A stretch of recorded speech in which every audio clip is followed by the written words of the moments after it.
What's up? This is Tom Froming, and we are here at MLB Trade Rumors looking at their projected Twins arbitration salaries. Now, these are not any kind of official numbers. These are what the MLB Trade Rumors algorithm spits out in projected contracts that these guys are going to be around. So let's go through. I want to go through each one of these guys, and let's talk about whether or not I think they're going to be back, whether or not these numbers make sense for the Twins. First off, Byron Buxton, obviously, he's worth so much more than $7.3 million. Just absolutely ridiculous. This is actually his final year of arbitration eligibility, and this may be a way for the Twins to kind of sweeten up any extension talks they have with him and saying like, hey, if we just roll into next year, this is how much you're going to make, but we can really sweeten this up for you, get you a bunch of money early on in your contract. Not that he hasn't made plenty of money in his career already, but it's certainly a negotiating tactic that they can use that other teams aren't able to obviously do at this point with him not being a free agent yet. So definitely that number easily makes sense. Taylor Rogers, to me, 6.7 seems fine for Taylor Rogers, but for the Twins, I'm not so sure. I think this is probably the most interesting case out of any of these guys is Taylor Rogers. Remember, last offseason, the Twins did not tender Matt Whistler a contract. He was only expected to get $1.5 million or so. Again, these are in these projections through the arbitration process, and the Twins and him couldn't. They wanted to sign him for less than that. Him and his side didn't want to agree, and they didn't. So he got non-tendered. Taylor Rogers, obviously a much better, a much more established reliever than Matt Whistler, but also $6.7 million is a lot more than 1.5. I would do this, especially given the state of the Twins right now and how badly they need pitching, how kind of unestablished the rest of most of their bullpen is. I think he's worth that. You also throw in the fact that he's a leader in the clubhouse, that he is the Twins, the player rep for the Players Association for the Twins. He has been through all this really strange stuff the last couple of years. Taylor Rogers has been the guy for that. So I would hope that he would be coming back, but I don't think it's a slam dunk. So that's definitely the one to monitor, in my opinion. Tyler Duffey, $3.7 million. Some of the same things you could be said about Rogers, but again, I think that to me, that's a no-brainer.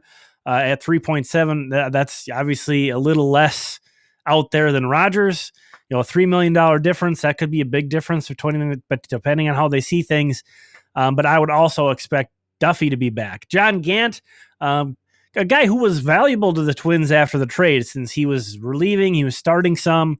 But I don't see how you'd want to bring him back at $3.7 million. Just not a... there's guys that I would hope that you would be looking for on the free agent market, even in-house guys who you just want to keep a 40-man roster spot open instead of keeping John Gant around. I think I would non-tender him. So that's the first non-tender will be John Gant in my mind. Mitch Garver, obviously worth much more than $3.1 million a year, even despite all of his the missed time. Easily. Caleb Thielbar kind of falls right into that Matt Whistler, where it's like, I would think at $1.2 million, the way Caleb Thielbar pitched over last year in particular, that you would want to keep him around. But again, that Matt Whistler situation last year kind of has me second guessing some of these relievers in particular. And it'll be interesting. I would definitely be willing to bring Thielbar back at that level, but we'll see. Refsnyder, I know a lot of people love Rob Refsnyder. He's more of the guy that you have around in case of, break in case of emergency. You'd have him signed to a minor league contract off your 40-man roster, and then if things got to it, you pull him up. I don't think he's a guy that you want to hold on your 40-man roster for all this time, potentially losing some of your prospects in the Rule 5 draft eventually because you're holding on to a guy like that on your 40-man roster. Not that the $800,000 salary has anything to do with it. It's more, I think you have more guys who are worthy of a roster spot than Rob Refsnyder, and maybe you try to bring him back on a minor league deal. We would love to see him stay in the organization. Jake Cave, no way. No way.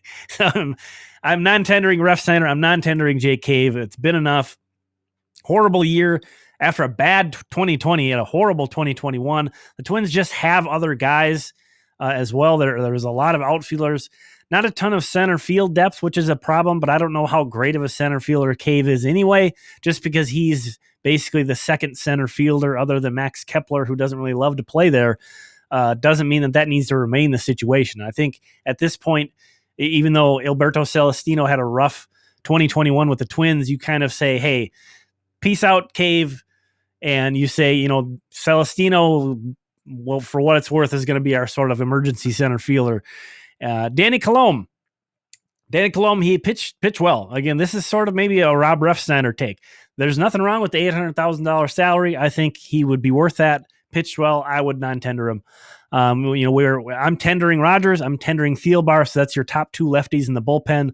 Obviously, depth is great, but sort of in that same conversation, I don't think you want to commit a 40-man roster spot to Danny Coulombe.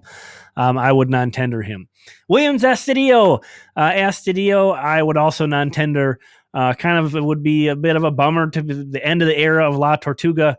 And, Willians, he's been a gamer for them. He's played all over. He's willing to come in and pitch. Not everybody's willing to do that. A lot of guys don't want to make a fool out of themselves. A lot of guys don't want to risk getting injured. And Astudillo, so he's been a team guy. I think he's very popular in the clubhouse. He keeps things light. Good for a lot of laughs. So he only caught like 10 games last year, though, and that's a big part of his value as a utility player is he's able to catch.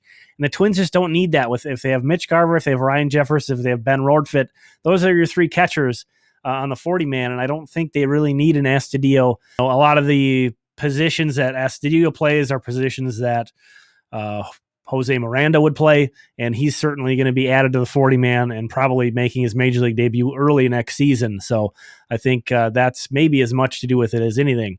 Juan Minaya, he pitched really well. He's a right-hander, so not in that same conversation with Danny Coulombe.